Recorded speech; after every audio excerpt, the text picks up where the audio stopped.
ဒီမိချောင်းကသူ့ကိုကဲတင်ခဲ့သူကိုနှစ်ပေါင်း20ကျေးဇူးဆက်ခဲ့တယ်မင်္ဂလာပါ Five Star Channel ပရိသတ်ကြီးရေမိချောင်းဆိုတော့ကြောက်စရာအကောင်းဆုံးတရားဖြစ်ပေမဲ့ကျေးဇူးတရားသိတတ်ကြပါတယ်ဒီမိချောင်းလေးကတော့သူ့အသက်ကိုကဲတင်ခဲ့တဲ့သူကိုနှစ်ပေါင်း20ကျော်ကျေးဇူးပြန်ဆက်ခဲ့ပါတယ်လူတိုင်းကဒီမိချောင်းရဲ့အကြောင်းကိုကြားသိတိုင်းမယုံနိုင်ကြပါဘူး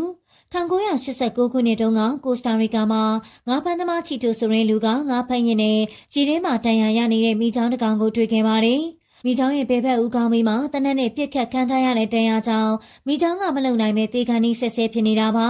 ချီတိုကမိချောင်းကိုတနာသွားပြီးသူ့မိတ်ဆွေရဲ့အကူအညီနဲ့အိမ်ကိုရောက်အောင်တင်လာခဲ့ပါတယ်ချီတိုကမိချောင်းကိုအစာကျွေးတယ်စီးထည့်ပြီးတယ်မိချောင်းကတန်ရာကြောင့်အစာကိုမဝါနိုင်လို့ချီတိုကအစာကိုဝါပြီးခွန်ကျွေးခဲ့ပါတယ်သူကမိချောင်းနဲ့ခင်လာတော့မိချောင်းကိုသူ့ဘေးမှာထားပြီးအိတ်တယ်စားတယ်တူကစေတနာတူကမေတ္တာဆိုတဲ့အတိုင်းမိချောင်းကနေပြန်ကောင်းလာတဲ့ခါမှာတော့ချီတိုကိုတော်လင်းရင်းနှီးနေခဲ့ပါပြီ